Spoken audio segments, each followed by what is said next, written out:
Hi, dear listener, and welcome to the rebirth of this podcast.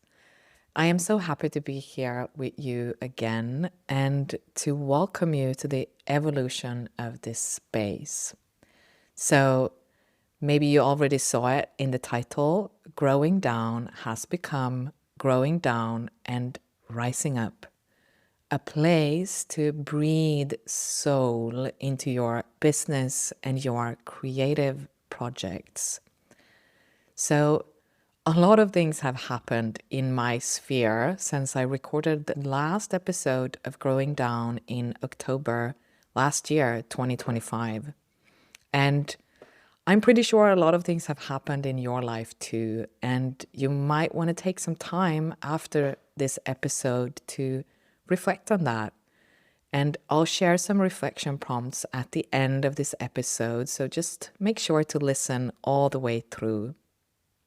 And yeah, so one of the main things that has happened in my world is that my work and my business has gone through a very intentional and regenerative death and alchemical distillation process. And that is much thanks to my work with my astrologer slash Jungian psychotherapist slash mentor, Stella. So I'm someone who really, really needs another trusted person to be with me when I go through a big process or a big transformation. So like someone who can be with me and witness the transformation. So when I find someone that I feel that connection with, I do not hesitate to step into the work. And this first episode of Growing Down and Rising Up, I want us to travel back in time. So I want to share with you the evolution of my work and my business and what I have learned along the way and how this new expression came to be. So I've always found it so helpful to hear other visionary women share about their journey, as it is something that helps me make sense of my own. So I'm hoping that you will find some common ground here, places where you can recognize yourself and sink even deeper into the soul evolution that your creative work and your business is inviting you into. So, yeah, let's dive into that. The very first expression of my soul's work and my business was a yoga studio that I opened in 2012 here on the island where I live. And it was this just absolutely gorgeous space in an old stone building. And it had this herringbone parquet throughout the practice space and the lounge area and reception. It was actually the floor that was like, I need this space. And in the practice space, there was a fireplace with a painting. It was a painting of a woman with two white doves. And if I remember it correctly, that was a painting that was made in the 50s by a woman who lived in that space at the time. Unfortunately, I don't know more about that woman, but that was a space that just had the most magnificent energy. So I'm sure it was a very special woman who had lived there.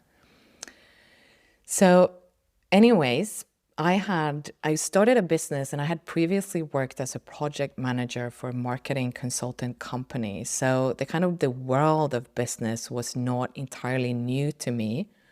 But what was new was that I knew that I wanted to do it differently. I did not want to repeat all the manipulative tactics or the kind of profit over people culture of business that I had previously experienced. But at the time, I wasn't entirely sure what the new way even looked like. And it was really a trial and error and learning experience for me. And much of what took place, like all those years ago, has taken me a really long time to, befriend and digest and integrate, because it was that first business was a really, really big experience. And partly because I started that business in the wake of my own spiritual awakening, which in and of itself had been very destabilizing.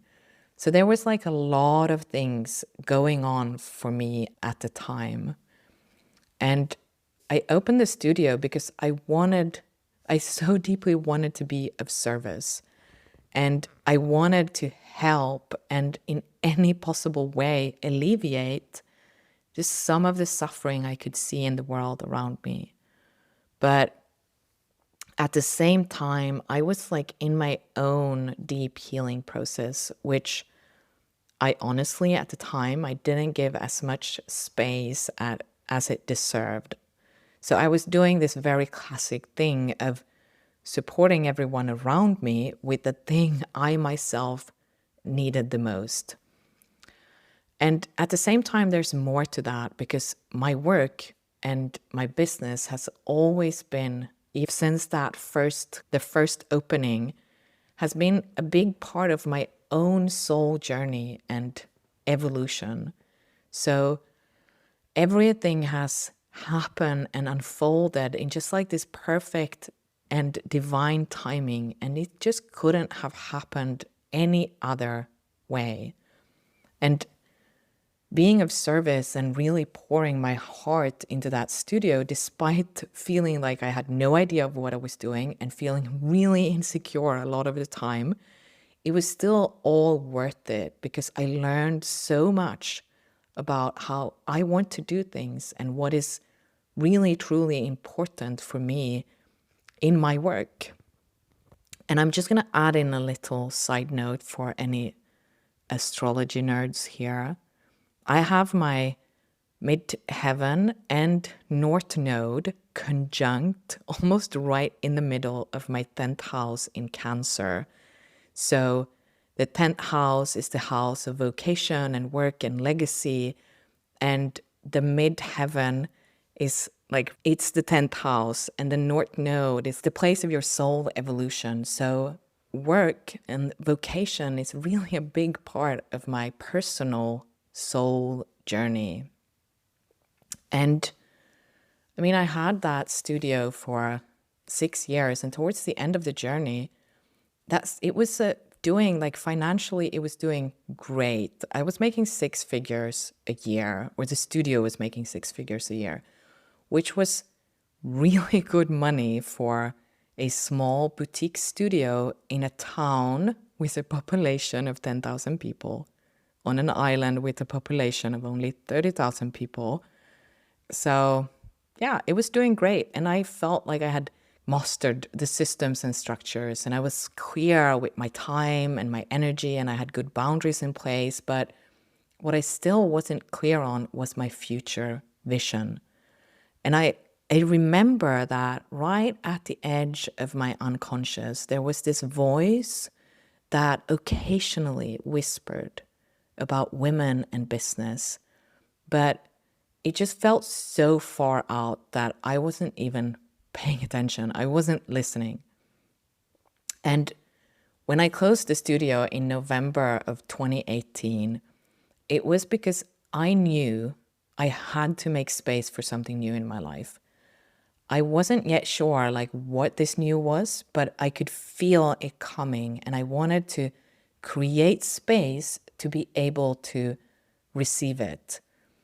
And this is how much of my work in my life has happened. It begins with a very subtle sensation that I can't explain, a deep intuitive knowing that from the outside might not make sense at all.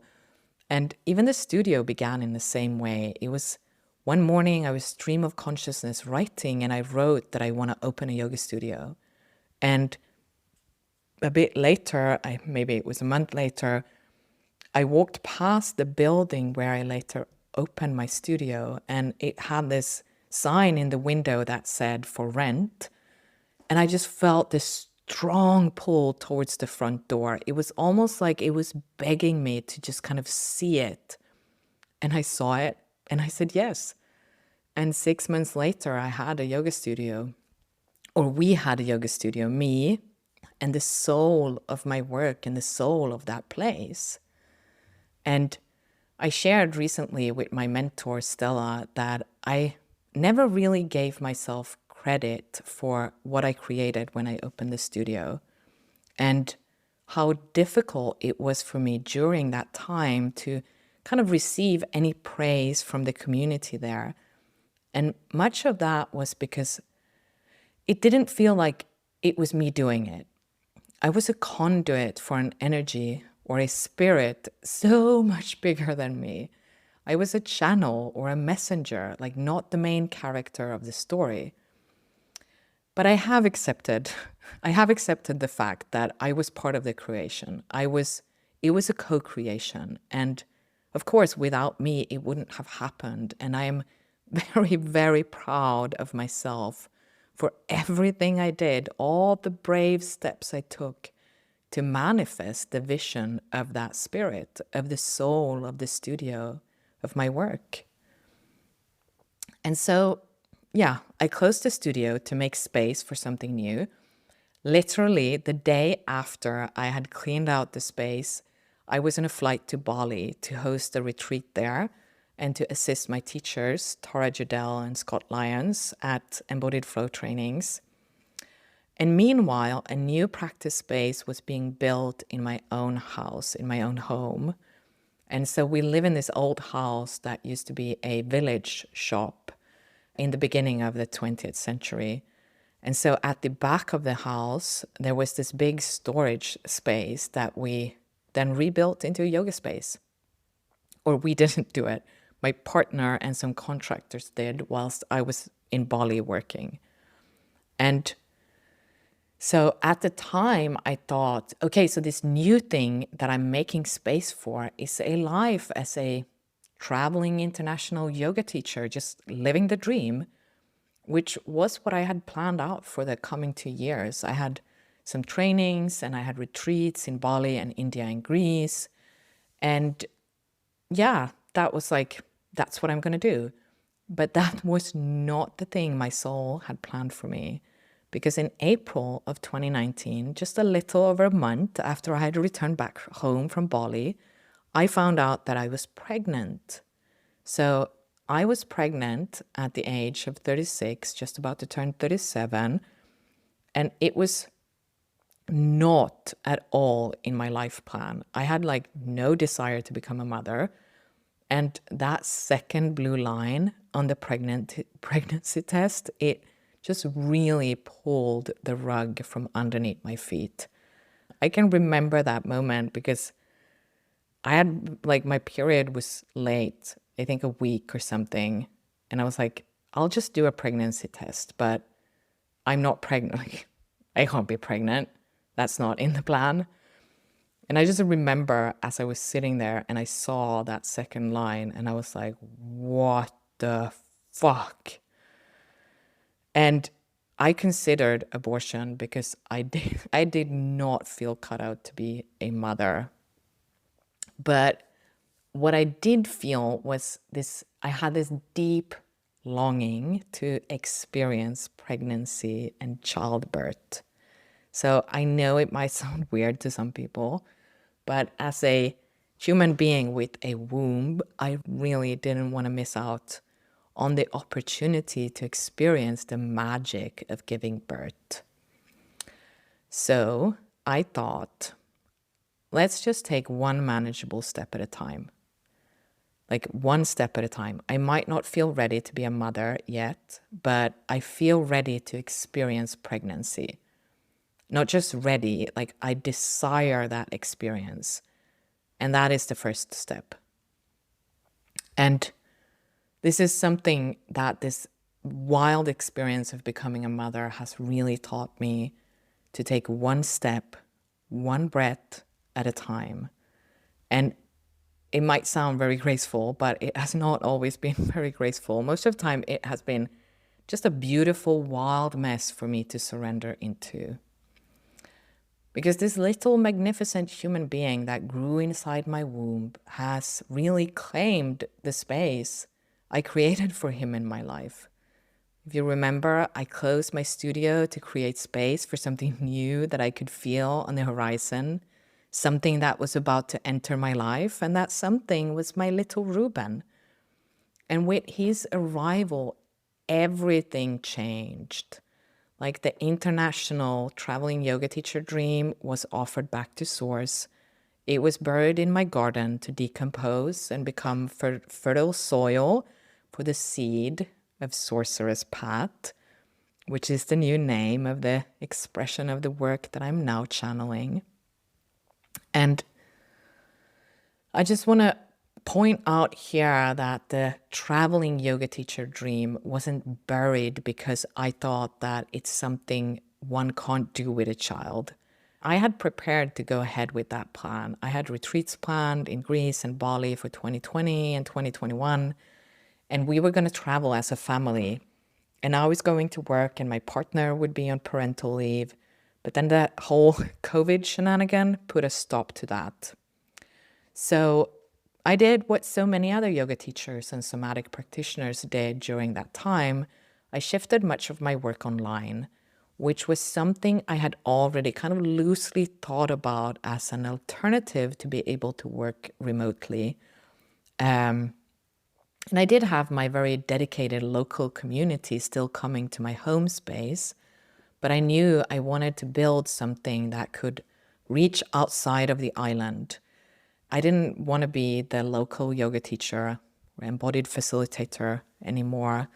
I wanted something different. And honestly, part of me had no idea what I wanted to be or do. And it was a time of confusion as kind of my old identity was dissolving, but I could not see what the new was. There wasn't anything shimmering on the horizon. I felt more like there was a void.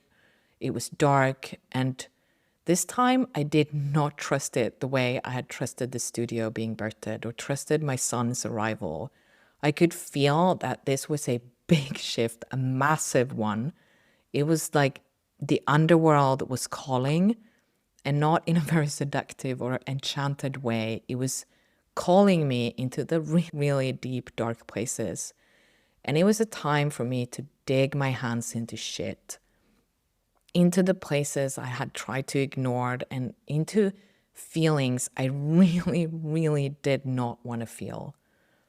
And so by spring of 2022, I kind of gave up all my attempts to try to control the situation and keep myself upright, even though like my whole body just wanted to lay down. And so I surrendered into a creative depression. And I say creative depression because it was a descent and a return to my true aliveness. And of course, that is not at all what it felt like at the time. It was painful and it was full of grief and it was full of confusion and tension and liberation. It was wildly liberating because gradually I just stopped caring as much about what other people thought of me. And I remember very vividly one day when I was about to do a post on Instagram and I was taking a selfie and trying to make myself look cute or nice or beautiful. I mean, you probably know how it is. And I had this moment of like, what the fuck am I doing? Like, why am I doing this? And so I took a picture of myself where I didn't do anything to my face to try to alter it. And I didn't put a filter on the photo. And then I shared it.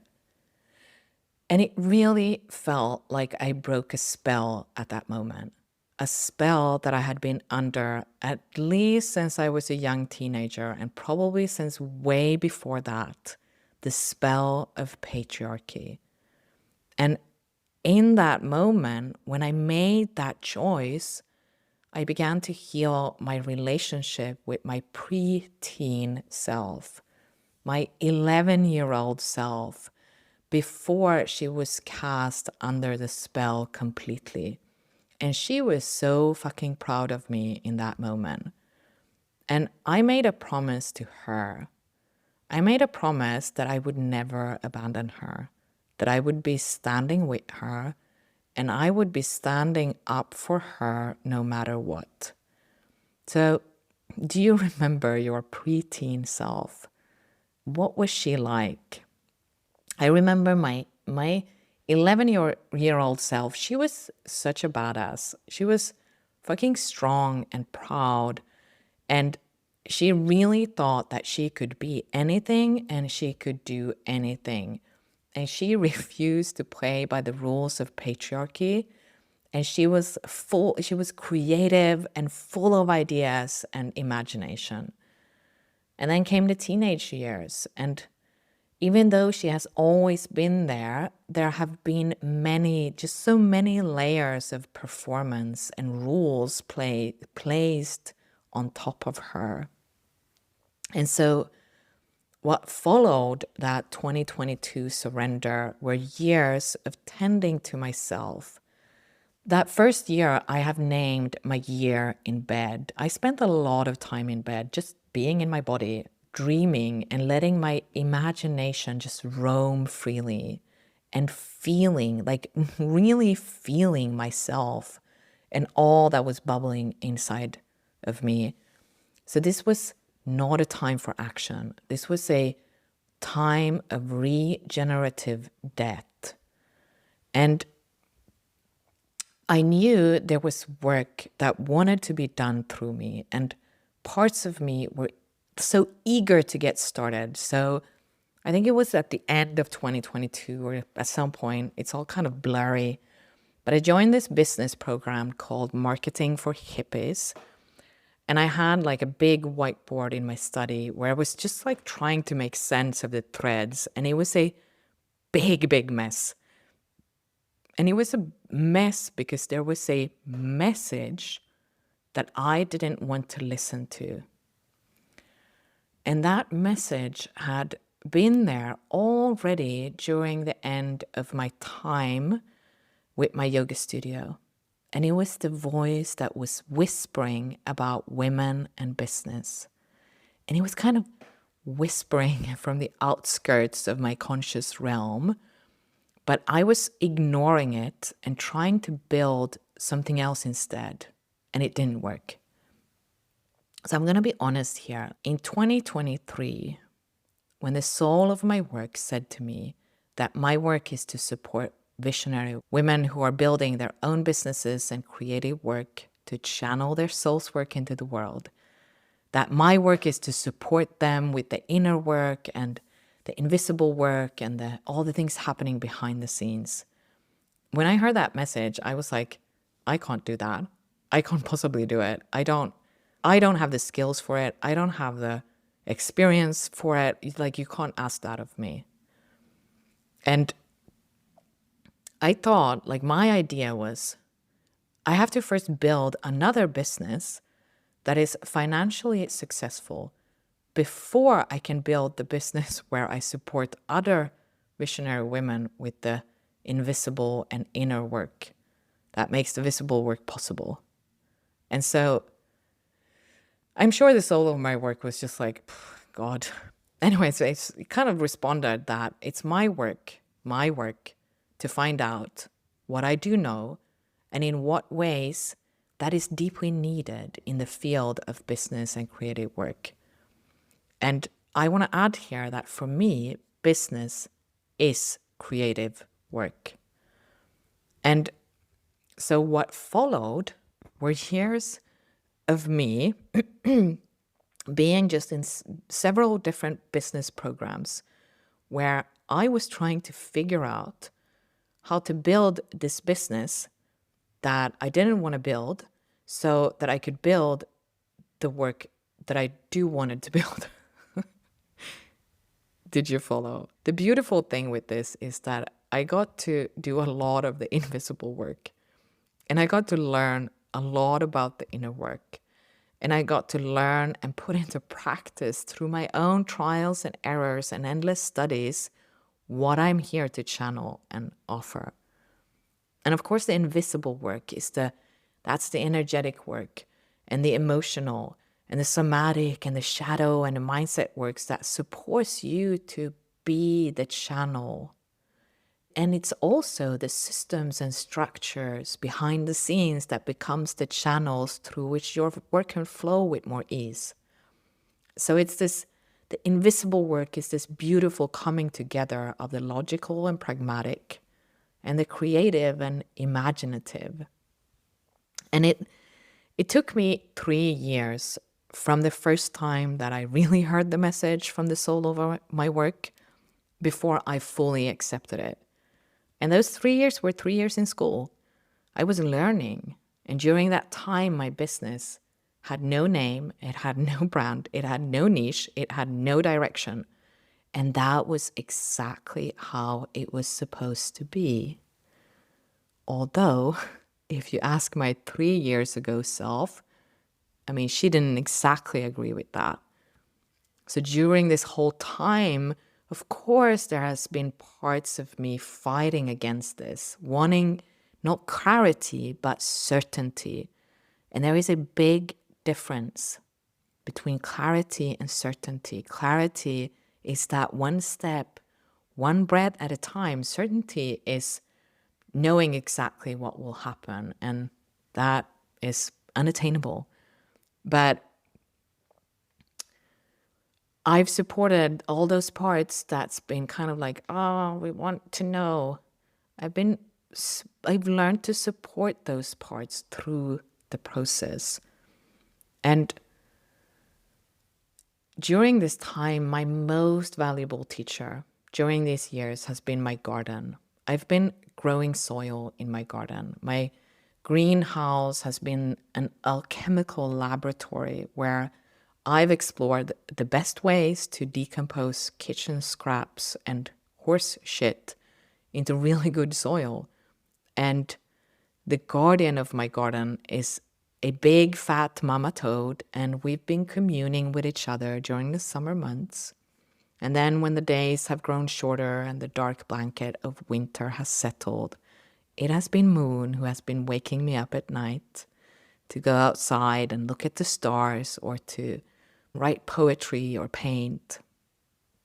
And both of them have been whispering the same thing over and over again. Listen, remember, trust. Listen, remember, trust. And so, at the end of last year, I stepped in to the regenerative death process of my second business, the one without a name, to give birth to Sorceress Path. So Sorceress Path is the place where I support you visionary women with the invisible work that makes the visible work possible. And I do that because I love visionary women. I love women who are here to do things differently in big and small ways. And you might not always see yourself as a visionary woman. I sure haven't always seen myself as that, even though I've always been moved by big visions. But if you've started your own business, or if you have a creative practice, or even if you're someone who looks at the world and sees things you would like to do differently than the norm, you are a visionary woman. You're a world-changing woman. And you deserve to be supported in your vision, supported to take those small, manageable steps that become the big strides over time. So with that, I welcome you to Sorceress Path. If you're new here, extra welcome. I'm so happy to have you here. And I'm going to add in the show notes a link to a guided meditation and visualization called Meet the Soul of Your Work, where you can tap into and commune with the energy that is here to co-create with you. So you can go to the link in the show notes. The meditation is free. It's a gift from me to you. and you can download it there. And if you're an old friend, hi. It's so good to be back here with you. And yeah, if you have enjoyed this opening episode of Growing Down and Rising Up, please leave a review. Or if you're listening on Spotify, you can leave a comment. I would love to just hear from you and hear what you take away from this episode, like what touched you or what landed in you or what surprised you. And then lastly, as promised, I'm going to offer you 3 reflection prompts. And since we're just approaching, when I'm recording this on June 11th of 2026, we are approaching new moon in Gemini. So now is a good time to reflect upon what has unfolded for you since the full moon in Gemini, which was in the beginning of December last year. And if you want to go deeper into communing with moon, if you too want to be woken up at night to listen and remember and trust, doors to Moon Temple are open for the next moon cycle. So I'll add a link in the show notes for you to come and create and lead and weave your life and your work with the cycles of the moon. All right. Here comes the 3 prompts. What has been dissolving and dying a regenerative death in your life in the past 6 months? What have you learned during that time? And what is now shimmering in the fertile dark as a seed ready to sprout? Okay, my friend, take good care of yourself. Until next time.